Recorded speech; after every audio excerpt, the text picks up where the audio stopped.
Hello, Sarah. Hi, Casey. How are you? I'm good. It's lovely to see your face. Thank you so much for jumping on with me today. Thank you so much for having me. It's, I love having these conversations, and I know that a conversation with you based on the small, short chats that we've already had is going to be a great one. I think you and I could talk for a million years, and we will do that. But for the purposes of today are really to share a little bit about your journey, a little bit about my journey, and talk about this incredibly important topic for people who are listening. And I just want to open the discussion by saying that this is a safe place, that there's no judgment here for wherever anybody is in their own alcohol journey. There will be people listening to this who love drinking alcohol and don't think that there's any issue with that, and they're quite happy doing that in their lives. There will be other people sitting here who are going to hear a lot of bells go off as they hear us talking today, who might be right at the beginning of that journey, and there might be people who also align with where you're at, and you're far further ahead of me in our sobriety journey. Tell me, you are a grey area drinking coach. What does that mean? What is grey area drinking, and how do you help the women that you work with? So thanks for that introduction. And I think it's really, really brilliant what you've done there in terms of setting the scene, because I think it is so important that people know, first off, I am not anti-alcohol, and I am not here to try to say everybody must stop drinking. Absolutely not. But I am here to say, if you've noticed that you've started to develop a more challenging relationship with alcohol, or you've started to notice that it's changing, it's impacting you more as you're getting older, there's a reason behind that, which we'll dive into. And you have full permission at any point in your life to pause and say, how is alcohol serving me right now? And that's what I'm very much about, is just sharing some information and sharing my story, because I find that a lot of women hear it and they feel very aligned to it. And so coming back to grey area drinking, and working as a grey area drinking coach, historically, our conversation around alcohol has been, you're an alcoholic, in quote marks, or you're not. And if you're not, then you're a social drinker.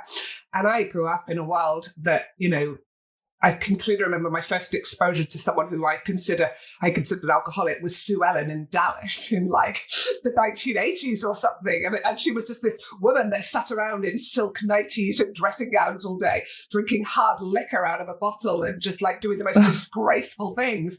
And I remember then, like, that's what we form, like, opinions, we form ideas at a really young age. And to me, that meant an alcoholic was someone who didn't have a job, they drank in the morning, they were completely, their life was given over to alcohol. But what if you're not in that category, but yet you still have started to notice that alcohol is becoming a wee bit problematic in your life? Then what are you? And that's where grey area drinking fits in. And I know from, the work I've done and from the number of people that I've supported, that millions of people sit in this category of grey area drinking. I wanted to ask you about what the landscape of drinking in Australia looks like. What do we know from the evidence? Because we've had this explosion of at least interest in sobriety and what they call the sober curious movement.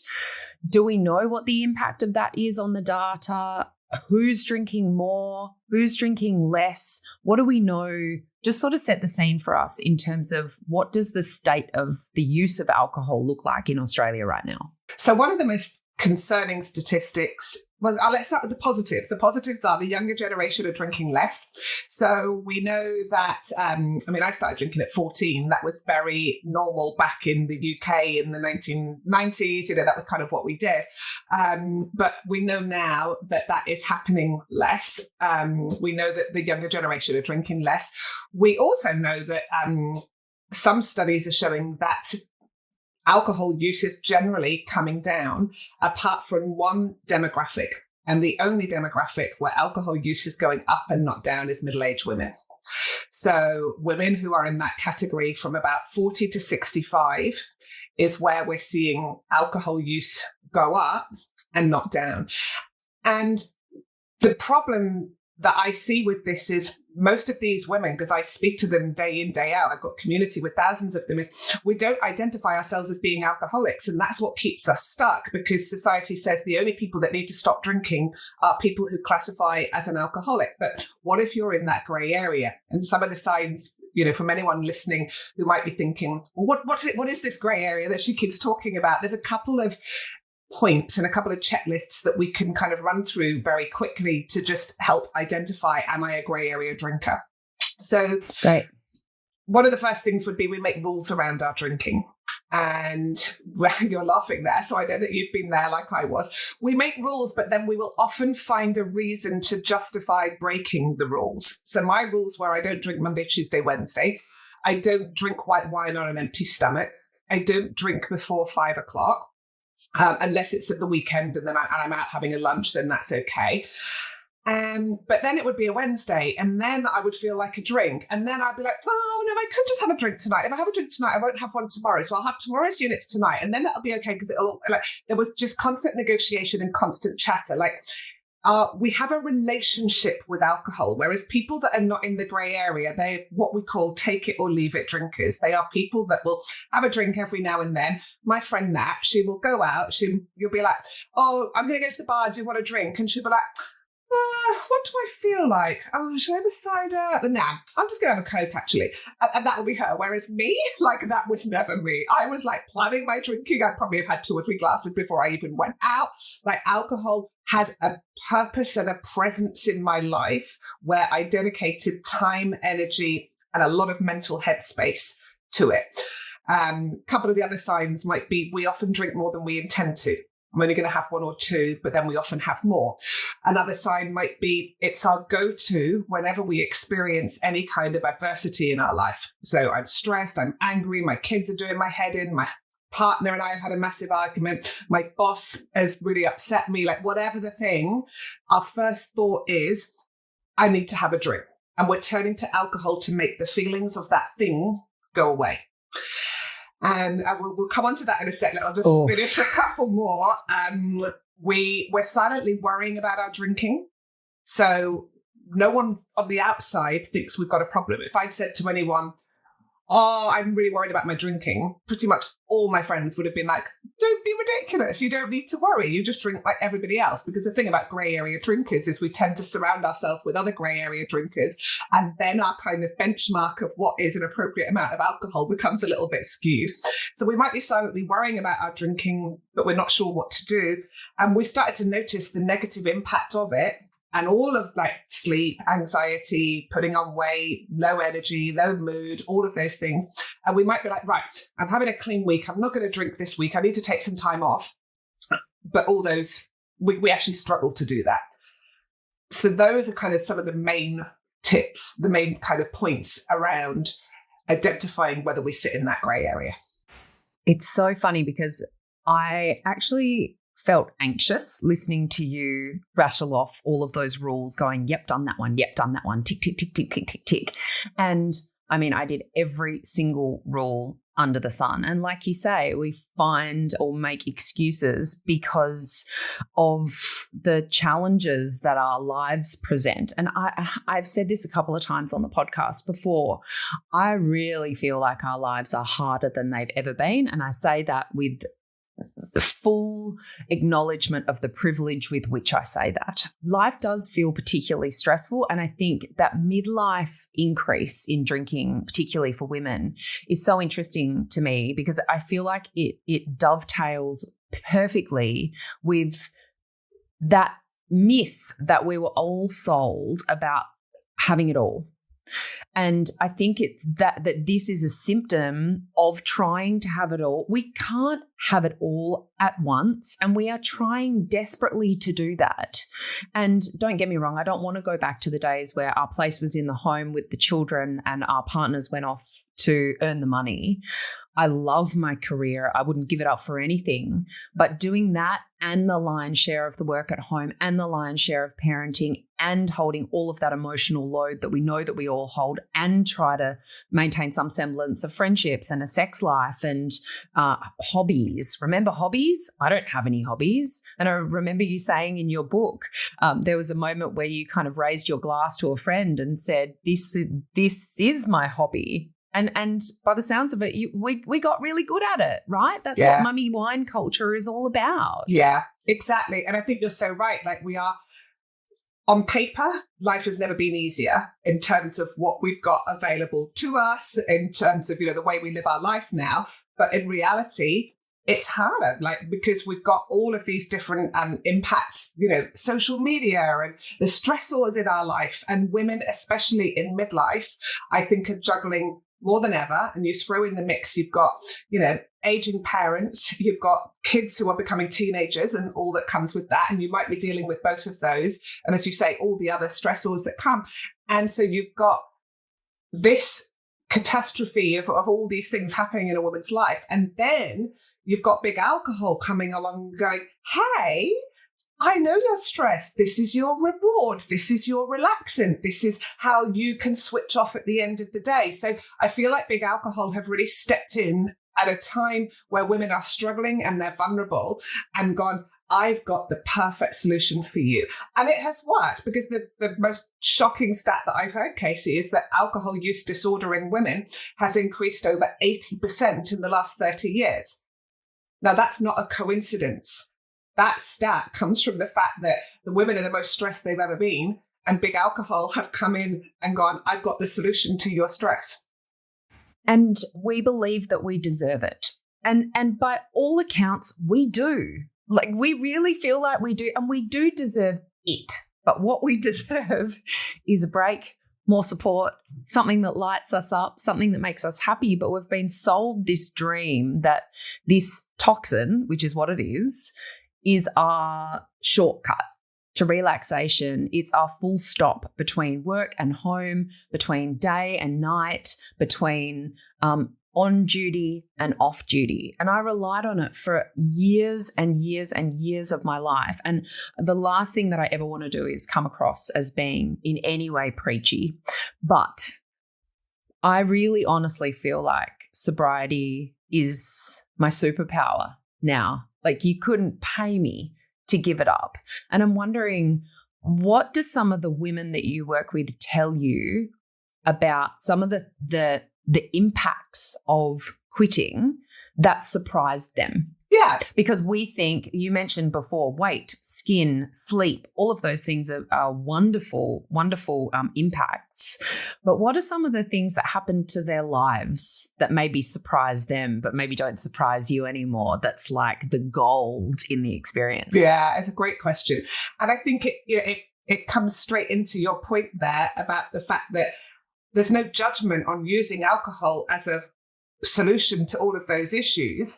But because alcohol is a freaking amazing short-term solution. And in the initial 20 minutes of having that drink, we get this huge neurological impact in our brain where these neurotransmitters get released and we feel in that moment better. But the problem is the long-term impact is absolutely terrible, but it's subtle. And so, the subtle changes I started to notice how much alcohol was impacting my sleep. So even 1 or 2 drinks, I would be awake at 2 or 3 in the morning, and then I'd be tossing and turning a bit and I wouldn't be able to get back to sleep. So then the next day you feel tired. You feel you're not on your A game at all. You're feeling a little bit lethargic, a little bit unmotivated, a bit of a foggy head, like never enough that you need to stay in bed and be hungover, vomiting all day, but just a bit meh. And then that also causes this low level anxiety that, again, we're just feeling a little bit less confident. We're feeling a little bit less anxious, a little bit more anxious. We're worrying about things a little bit more. And so to answer your question, what do women notice? Like the first thing that they notice that they just cannot believe is, my anxiety has gone. And I was drinking because I was feeling so stressed and anxious. But in actual fact, it's removing the alcohol that has actually that's been the solution, because what many people don't realize is that when we drink alcohol, it causes our brain to release the stress hormone cortisol. And people who drink even 1 or 2 drinks 3 or 4 nights a week have a higher baseline of the stress hormone cortisol circulating around their body than people who don't drink at all. So that's one of the first things they notice. The second thing is, when women have more energy and they're sleeping well and they've got more mental capacity, they've got a clear head, they feel more motivated, what happens is they start to grow in confidence and they start to grow in self-belief. And when you grow in confidence and you grow in self-belief, you start believing that a bigger life is possible for you, and you start wanting more, and you don't just want it, you actually go out there and get it. So I see women who change careers, who take on like all these new hobbies, they set up businesses, maybe they leave a relationship that has not been serving them for 20 years, but they never had the confidence or the energy to do anything about it. And in doing that, they feel so happy. And so it's not just removing alcohol, it's what that low-level anxiety and tiredness and foggy head has been doing to rob us of the confidence to go after the life that we actually want. Oh, if you're listening to this and not watching us on YouTube, I am smiling like a Cheshire cat over here, because I can feel you. First of all, I can feel your passion, which is like you were just born to do this. But secondly, I can feel in my body the exact impact that you're talking about. And that's why I call it my superpower, because I feel like stopping drinking has unlocked this new level of life for me. One of the reasons that, I had toyed with sobriety for a long time. I'd done a year, I'd done 3 months, I'd done 6 months, I'd done 2 weeks, I'd done just until so-and-so's 40th birthday party. I had done every section of time available, every sober campaign, Feb Fast, Dry July, October, all of them. And then I would count down the days until I could drink the very thing that I had been abstaining from to celebrate, like we all do, right? But one of the most beautiful things that has happened for me is that I didn't trust myself on alcohol. I didn't trust what I said. I didn't trust what I did. And it took me such a long time to learn that. And I would almost start dreading well before the event. First of all, I would be incredibly, quite socially anxious, which a lot of people wouldn't believe when they kind of know who I am. I seem like quite a confident person, but I actually am quite socially anxious, especially in big settings of people when I know a lot of them and they know a lot of my past. That makes me feel incredibly anxious.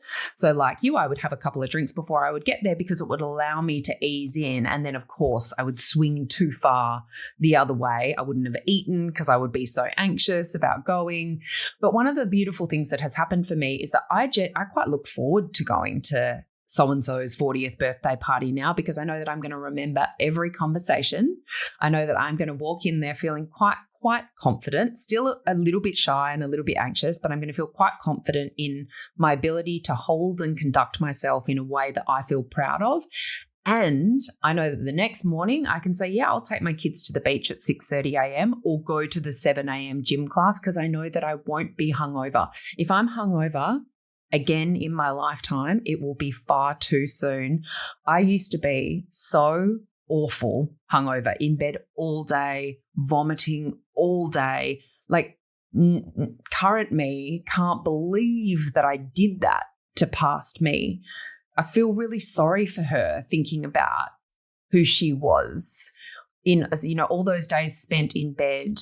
Just, I feel really sad. I feel really sad for her that I didn't get here sooner, and better late than never, of course. But what was your journey like in terms of that merry-go-round of, I'm going to try this, I'm going to have to take a break, and then straight back to where you were? What did that period of time look like for you, and when did you know that enough was enough? Yeah. So I think it was after I turned 40 that I really started to notice that, I didn't seem to have a grip on my alcohol use, and B, it was really impacting me. So obviously through my teens, 20s and 30s, I had a huge capacity for alcohol. I never really got hangovers. I was always the one that was up after 4 or 5 hours sleep, could happily go do the day, be in the pub by lunchtime, backing up and having a few more drinks. And I wore that as a badge of honor. I was like, I am hardcore. And that was my identity. That was who I was. And in my 40s, I really started to notice that I was using alcohol more and more, and I was starting to be a little bit secretive about it. So like, you always know it's a problem when you crave the thing that's made you feel shit to stop you feeling shit from the thing and that's what you're craving, right? So there would often be a Monday. I don't know why, but Sunday was quite often my biggest drinking day. And Mondays, I always had my rule, like I don't drink on a Monday. I absolutely don't drink on a Monday. But on a Monday night, my husband took my two kids. They both had like cricket training at the same time. So he'd go at 5:00 and I would go into the pantry sometimes with a coffee cup and I would have red wine hidden behind all the olive oil and stuff. And I would drink that red wine, but I would do it in the pantry. There was no one in the house, but it was like I was hiding it from myself, because if I was doing it in there, it's like that kid that buries their head in the sand and thinks, well, if I can't see anyone, no one can see me. It was almost like that's what I was doing to myself. I was sculling red wine out of a coffee cup in the pantry, and then going out into the kitchen, almost convincing myself I hadn't just done that. And yeah, I mean, that was kind of when things started to take a little bit of a turn. But again, at no point did it ever look to anyone else like I had any kind of problem. So I was starting to notice that my anxiety was really increasing. I was noticing that I was often waking up at 2 or 3 in the morning, even if I just had like 2 or 3 glasses. And my solution to that was to take a sleeping tablet as well as the alcohol to avoid the 3 a.m. wake up. And so you can imagine how I felt the next day, having had the best part of a bottle of wine plus a sleeping tablet, and then getting up. And I always went to the gym, and I always had my kale smoothies. And I was living this contradictory life where I was just trying to convince myself and lie to myself that there wasn't a problem going on. 2017, when I was 41, there was a couple of incidents that happened. I went to a party, I fell over. I was very, very drunk. I don't remember much about it. I landed, face planted onto a concrete driveway and cut my nose open, cut my lip open. I had to get taken home and put to bed. And I woke up the next morning to my 5-year-old daughter standing by the bed and said, "Mummy, what happened to your face?" And you know, that feeling of just utter self-loathing, utter self-disgust. And I didn't know how to deal with that feeling, and so I drank. And I couldn't drink directly into my mouth because my lips were so bruised, so I had to drink white wine through a straw. Not in the morning, like that evening, just as a way to not feel how I was feeling. And a couple of weeks later, I'd gone to a friend's birthday. It had been a big boozy session. The next morning, I was meant to be taking my son to cricket. My husband was out fishing, and I was still over the limit at 8:00 in the morning. I knew that I couldn't drive. My hands were like shaking. And my poor son, all he wanted was his mum to take him to cricket on a Sunday morning, and she couldn't because she was still pissed from the night before. Again, just shame and disgust. And so I said, right, that's it. I'm going to do 21 days off booze because I've clearly got a bad habit. And they say it takes 21 days to change a habit. So I did my 21 days and I just kept going because I was like, oh, this is what it's like to not have anxiety and self-loathing 4 mornings a week. This is what it's like to have 8 hours sleep a night. I made more, at the time I had my own recruitment business, I made more money in 3 months than I'd made in the entire 12 months previously because I was so switched on. I was on my game. I was motivated. I was energized. I was clear-headed. I was going to the gym, and I grew in confidence because how do we increase confidence? We increase confidence by keeping the promises we make to ourselves. And I was making myself a promise, I'm not going to drink today. And so every morning when you wake up and go, look at me go, I'm pretty good. Whereas it used to be waking up and that first thought being, oh, well, you're a loser. Well, you said you weren't going to drink last night. Oh my God, I can't bear to pick up my phone. Oh my God, I've definitely got to stop drinking. I'm definitely not going to drink tonight. If that's how you start your day with that kind of internal chatter, it's not really setting you up for a day of positivity and really, excelling in areas of your life. So I did that 100 days. And then I was like, well, I can't never drink again because that would just be weird because I'm Sarah, the party girl, and I'm the house that everyone comes to before we go out, and I'm the house that everyone comes to after the party. So I thought I'll be fixed now. I've done 100 days, and now I'll be one of those normal every now and then drinkers, and I'll just have a glass of wine every now and then, and all will be fine. And I remember going out for dinner the first time I drank after that 100 days with my husband and my best friend and her husband, and I sat there with my one glass of wine. I was like, look at me. I have got this sussed. Like, I am a normal drinker now. Just have my one glass every now and then.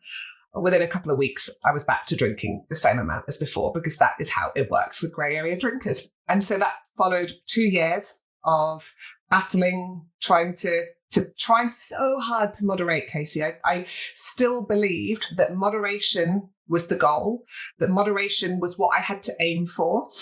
And I would take breaks. I would go back to drinking. I couldn't understand why I would go back to where I was before. And then finally in 2019, I realized that everything in my life was better when I didn't drink. Everything. And I was never going to be a moderate drinker. And I had a decision to make.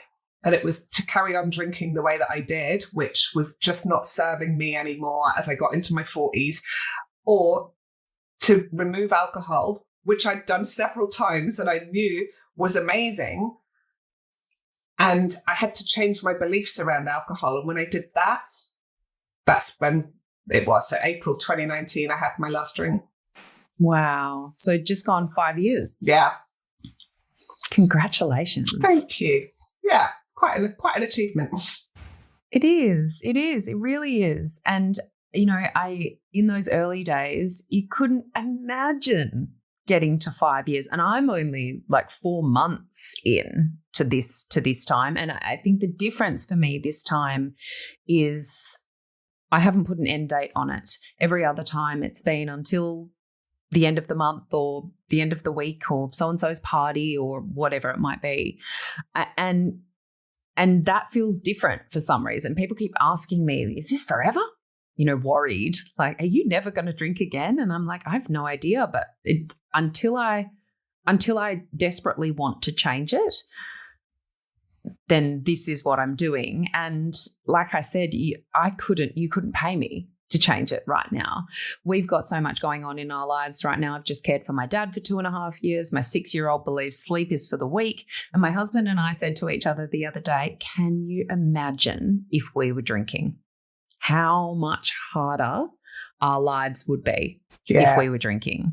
I want to get stuck into some of the nitty-gritty and make sure that I've understood some of what's in the book correctly. So for people listening, the people who set our guidelines for alcohol use in Australia is something called the NHMRC, the National Health Medical Research Council. Their guidelines, and please, Sarah, correct me if I'm wrong because this is your space, their guidelines currently for Australians say no more than 10 standard drinks in a week, remembering that how we pour them is not standard drinks. No more than 10 standard drinks in a week, no more than 4 in a sitting. My understanding of the US guidelines is it's no more than 1 a day for women, no more than 2 a day for men. And my understanding of the UK guidelines is it's no more than 14 units of alcohol per week, which is a slightly different system to what we're using. But my understanding from what I learned in your book is that Canada says only 2 drinks per week with a recommendation of 0. Is that right? Yeah. So it was huge when Canada came out and said that. I think it was at the beginning of 2023. And it's confusing that every country has different guidelines of what is recommended. But Canada is the first country to come out and say there is no safe amount of alcohol. And at the most, anything more than 2 drinks per week will start to increase your chances of the diseases, the chronic diseases and health impacts that come directly from alcohol. We know that drinking any more than 3 drinks per week starts to increase a woman's chance of developing breast cancer. And 1 in 5 breast cancer diagnoses are now directly attributed to alcohol. Wow. There's so much there that I want to unpack. The first thing, though, I will just want to read people listening this section from your book. Okay. So this is a little section from Sarah's book, Beyond Booze. And this says, in a 2023 World Health Organization report titled No Level of Alcohol Consumption is Safe for Our Health, it says, alcohol is a toxic, psychoactive and dependence-producing substance and has been classified as a Group 1 carcinogen by the International Agency for Research on Cancer decades ago. This is the highest risk group, which also includes asbestos, radiation, and tobacco. You talked about substance use disorder. Do I understand correctly that that's classified as more than 8 standard drinks per week? Yeah. So alcohol use disorder is classified as more than 14 units per week, which would generally end up being about 8 glasses of wine. Okay.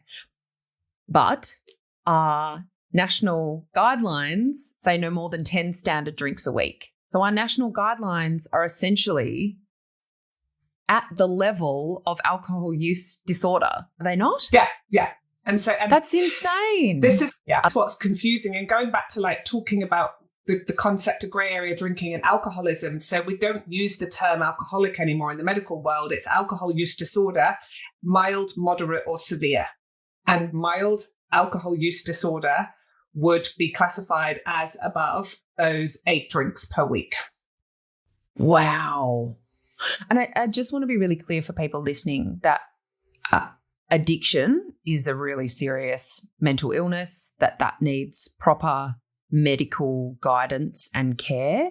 My understanding is that substance use disorder, which obviously includes lots of different substances, is one of the most common mental illnesses in Australia. And I'm really glad that we now recognise it as a mental illness rather than a poor lifestyle choice. But please, for anybody listening, know that, addiction needs proper medical support. I just want to make that really, really clear. So one of the biggest issues, you just mentioned the breast cancer statistics. The Lancet published a paper recently that exposed a lot of that breast cancer evidence, and they made some recommendations. Can you tell us what were their recommendations around advertising of alcohol? Yeah, so they came out and said that, and specifically talked about the numbers that they predict of breast cancer diagnoses that we will be having by 2040. But they said this is not inevitable if we step in now and create change. And because many, many factors will impact breast cancer, and many of them are lifestyle factors that we could, if there was an education and information out there, people are able to make more informed decisions. There was a study done by one of the universities in Melbourne that found only 1 in 5 women are aware that alcohol can cause breast cancer. Only 1 in 5. The Lancet came out and suggested that policymakers ban the commercial marketing of products linked to causing breast cancer, such as alcohol. Now, it was really interesting, Casey, because when that came out, the next day was the launch of a shop in Australia, I won't name them, who launched their Mother's Day campaign, which was about 4 or 5 different types of pajamas covered in champagne bottles, wine glasses, and wording, time to wind down, written all over these pajamas. So that was the Mother's Day advertising. It was just ironic that campaign launched the day after the Lancet made this suggestion and this appeal to governments to ban the commercial marketing of products linked to causing breast cancer. That must be so frustrating for you to see, being so in the know. It's funny because it's only since I've stopped drinking that would even register as being untoward or inappropriate for me. And if they've got, I think I read in your book, and I'm not sure whether this was the same campaign, but that this store, had mannequins in their windows that had a cask of wine under their arm and a glass of wine. And I think you mentioned in the book, can you imagine the number of young girls that would have walked past that mannequin in that shopping centre across the launch of that campaign and see that messaging and think, well, mum drinks wine. That's what mums do. Yeah. To be able to wind down. Yeah. Totally. And, we know the evidence that daughters that grow up with mothers with alcohol use disorder are 4 times more likely to develop alcohol use disorder themselves because they've never had true self-care modeled to them, because they watch their mums turn to wine whenever they're dealing with any kind of adversity in their life. And just to remember, alcohol, a lot of people say, I'm not addicted to alcohol, but alcohol use disorder is more than 8 large glasses of wine per week, more than those 14 units. And there's different types of addiction. So you were talking before about getting help for physical addiction, and alcohol is one of only 3 substances that the human body can die from withdrawal from. So if you are physically dependent on alcohol, it's so important you go to a medical rehab facility and get medical support, because it can be fatal if you stop drinking on your own. But the majority of the women I work with are emotionally addicted to alcohol. So they don't need to drink in the morning. They don't need to drink every day. But it's their emotional addiction, because we've got to remember, like Professor David Nutt says, alcohol is up there in the top 5 most addictive substances in the world. So, and addiction starts in the brain. It's an emotion of, we're struggling to moderate a substance that we crave and that we get a sense of relief from, but it provides negative consequences as well. And I think really starting to understand the difference between physical dependence and physical addiction on alcohol versus that emotional addiction is really helpful as well, because that's where I was. I wasn't physically addicted. I could take my breaks. I could do 21 days. I could do 100 days. I could do Monday to Thursday. But I kept going back to drinking. And when I did, I kept staying stuck in the same pattern. That to me is grey area drinking. That is emotional addiction. I remember interviewing someone a few years ago who said the question to ask yourself is, could you stop if you wanted to? And most people, I believe, who are grey area drinkers, like you, like me, would say, well, yes, I could, but I really don't want to. Yeah. And so that's not the right question anymore, right? Yeah. I like asking the question, what feeling comes up in you? And maybe the listeners can consider this question to yourself right now. If I said to you, from tomorrow, we're going to take 90 days off alcohol and we're just going to do an experiment and see how you feel. Take it or leave it, drinkers, and be like, yeah, sure. Okay, I'll take 90 days off. People who are grey area drinkers, like, to me, that would have horrified me. It would have been like, oh, I can't do it tomorrow because I've got that party next week. I'm going on holiday then. Like, we've got all of these excuses and all of these reasons. And I always say, if you can't take 90 days off, then you need to take 90 days off, because that's a sign that we're in that place. Oh, totally. I felt the anxiety in my body. I felt my shoulders creep up around my ears as you were saying that. And then I was like, oh, hold on. No, I don't have to do that because I'm already doing that. I had a little panic. I just wanted to tap into the habit change piece, because you said, I'm going to do the 21 days. And so many of these sobriety campaigns, I always used to love doing Feb Fast because it was the shortest month in the year. It's like, I only have to get through 28 days. That's it. But I've interviewed this beautiful, on this podcast, actually, Dr. Gina Cleo is an incredible habit change expert. And she says that that broad strokes, the evidence suggests the average is about 66 days that it takes to break a habit. It can range from anywhere from, I think, 14 or 21 right up to 260 days or something. But she said the experts by and large agree that it's about 66 days. So, and I used to do that myself. I do the 30 days or the 28 days or the 3 weeks or whatever. And it just isn't long enough to genuinely break that habit.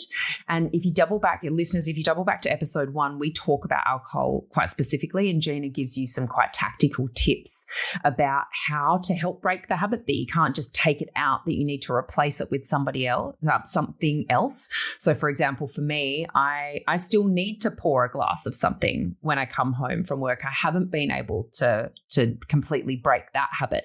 But today, it's a sparkling water with some cucumber in it, or a glass of kombucha, or a cup of tea or something. But I think it's really important that, you do get some support, and that's where your beautiful network of people, I think, really comes into play, that you've got the support of you, but also the support of others. And we'll talk about that towards the end of the chat, and then share some links for that. I want to talk about alcohol's link to relationships. So for context, my dad was an addict. He wasn't addicted to alcohol, but he had certainly used alcohol throughout his life as a crutch, but he was addicted to heroin and to speed before my time. He really cleaned up his act when I came along. But he always used to say to me, Casey, the drugs aren't the problem, the drugs are the solution. And I never really got that. I sort of, now I can really understand that they are in that moment, they are the solution. But alcohol does have a real link to not only our relationship with ourselves, but our relationship with others. And certainly, like you said, gray area drinkers hunt in packs, right? We want to be with people who enable that behavior, who make us feel okay about doing it. And that's often why people who decide to take some time off or to stop drinking altogether can find that some of their friendships do change, because people don't like having that mirror held up to them, because it means that they need to question their own behavior. But what was so interesting for me about my relationship with Dad when I was caring for him through his cancer journey was he and I had always drunk together. And Campari and soda was our drink. We loved to sit and have a couple of those together. And it will always remind me of him. And if there's one thing that I'm sad about not drinking anymore, is that I don't get to taste that anymore, because it felt like a direct link to him, and he's not here anymore. But what I noticed in him as his cancer journey progressed was that he, first of all, he started asking me to make them weaker. And then secondly, he wouldn't finish them. And then lastly, he wouldn't touch them. He still wanted me to pour them. He still wanted the ritual. He still wanted that connection with me. But his body was literally rejecting the alcohol. And I know what that's like from being pregnant. Your body is like, everything changes and you don't want those things anymore. And it was just a really interesting observation for me watching that, knowing that this cancer, this foreign, he wouldn't call it an enemy, but this invader was taking over his body. And that very naturally, he was rejecting this toxin that for so long had propped him up. I just thought that was really interesting to watch. Yeah. And it does, like our alcohol does hold value, in inverted commas, for some or many of our relationships, and that's hard to give up. It is, but I like my thoughts on that are, yes, we have rituals, and for many of us, like I've got a client and she was like, I'm going away for my anniversary. We always go to this same hotel. We have a balcony. We sit on the balcony. We drink our bottle of champagne. We look at the sunset. I can't believe that I'm going on this holiday. And now what am I going to do? It's our anniversary and I don't know, it's going to feel weird. And I was like, but why does the content of your drink have to contain alcohol for you to enjoy that moment? Like and that's why alcohol-free drinks can sometimes be so good. Keep the ritual, change the ingredient but if we really step back and go, it's actually not about the alcohol. It's about the moment. It's about the ritual. It's about that point of connection. So we just have to be intentional with making sure that we replace the connection and we don't just let it go. So something that happened for my husband and I was, he would come home from work. I would hear his truck pulling into the driveway. That to me meant it was wine time. He would come in, he drank beer, I drank wine. We sat outside in the alfresco, had a drink together and talked about how was your day, la-di-da. And then I stopped drinking. And then he stopped drinking. And then we stopped having that ritual of connection that we didn't even realize had been so important in our marriage. And then we started to drift apart. We weren't feeling seen, heard, understood, cared for by the other person. Life is busy with young kids. And we ended up in a couples therapy room, and the couples therapist said, but can't you see here that you've lost that ritual of connection that having that drink brought you? And it doesn't mean you have to have a drink, but you do still need to have something that is a ritual of connection for you. And so we ended up swapping that for a walk. And he would come home and we would take the dog around the block, and it would just be how was your day? What? And honestly, that saved our marriage. Wow. That's amazing. But it just goes to show that It doesn't have to be the alcohol. And so many of us put the emphasis on it has to be the alcohol. I can't celebrate my 40th without drinking alcohol. I can't go on holiday without drinking alcohol. How will I cope at that wedding without drinking alcohol? But in actual fact, it's not the alcohol. And if we need alcohol to enjoy a person or to enjoy an event, then we don't actually enjoy that person or that event, right? That's the actual hard facts about it. And so that's why, you asked earlier, what are some of the changes that women notice when they make the decision to remove alcohol? They do notice that friendships change, relationships change. They might develop deeper, more authentic connections with people who are on that same journey as them, and naturally might end up pulling away perhaps from some friends who are the bigger drinkers. I've still got a mix. I've got some friends who I've definitely pulled away from, and I've got others who are still my drinking friends and I still have a great, great connection with, and it just doesn't bother them or me that they drink. Because like I said, I don't judge. It just doesn't bother me. It wasn't serving me anymore. And I support thousands of women, but they're the ones that come to me that want to make a change. I will never go out there and preach and say, you must never drink alcohol. Yeah, I love that. And I also just want to say to anybody listening, the merry-go-round at the beginning, in my opinion, is actually really important. It's really important because nobody can make the change other than you. And you need to get to a point where you are so done that you've got no choice but to make the change, that the pain of staying the same far outweighs the pain of changing. I just want to read people a little section from your book, and actually I'm gonna combine a couple of little sections here. Okay. It says, as one client described to me recently, it's like going from living in black and white to living in color. One thing I know to be true is that sobriety takes us back to our most authentic selves and allows us to step into the body and life of the person we were always meant to be. And I just love that, because I feel like the further I get into my own sobriety journey, in some ways, the more I revert to who I was. I feel more creative. I feel more connected to and drawn to spending time with animals. I feel more connected to spending time outside. I want to dance more. I want to spend more time listening to music. I feel almost like this reversion to who I was as a child, I suppose. But really that's who we are, right? Like that's our more authentic selves. And I just thank you for the work that you're doing. I think it's such a gift to the world. And I'm so grateful to have had the chance to connect with you and to read your beautiful book. I think you should be really proud of the work that you're doing. Thank you. And, I always say, like, alcohol dulls your light. We've all got a light inside us. We all have an authentic self that wants to be seen, that wants to be discovered. But all I know is when I was drinking 3 or 4 nights a week, I was not connected to myself in any way whatsoever. I wasn't connected to my body. I wasn't connected to my mind. I was using alcohol, and that was an escapism for me. But when we're escaping the stressors in our life, we're also escaping ourselves.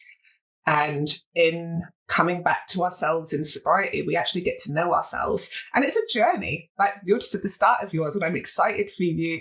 And for me, I'm continuing to peel back layers and get to know myself. It's just the most incredible journey. It's not always easy, but life is not always easy. And I think that, again, it's coming back to us getting out of the idea that life is meant to be a walk in the park all the time. It's never going to be.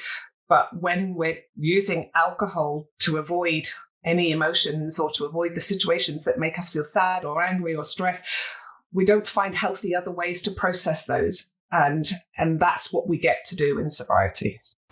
I love it. Just to end us on a really vapid note, can we talk about the face? Because my face has completely changed since I stopped drinking alcohol. I'm not a particularly photogenic person. And I feel like when I was drinking, maybe 1 in 10 photos of me would be like, okay, I'd be okay with. Now I feel like 5 in 10 of them I'm okay with. Like the angles of my face have completely changed. Did you find the same, and do you find the same with the women that you work with? It's so funny. So I run alcohol-free programs for women 4 times a year, and I've just done one in April. The next one will start on the 1st of July. One of my clients was like, I was in the mirror and I was rubbing at my face. There was this mark on my face and I couldn't work out what it was. And I said to my husband, what's this? It won't come off. And he went, oh, that's your cheekbone, love. And she was like, I haven't seen my cheekbones for 40 years. And like the change, I get everyone in my challenge to do a selfie on day 1 and day 30. And it's the best anti-aging secret out there. Everyone's spending all this money on potions and Botox and facials and all the rest of it. It's like, just quit booze and you will regress about 10 years in your face. The bloating, the glow, like everything changes in your face. It's incredible. It's amazing, isn't it? Well, on that note, we can wrap up. You need to get out of here. Thank you so much for your time today. I really appreciate you.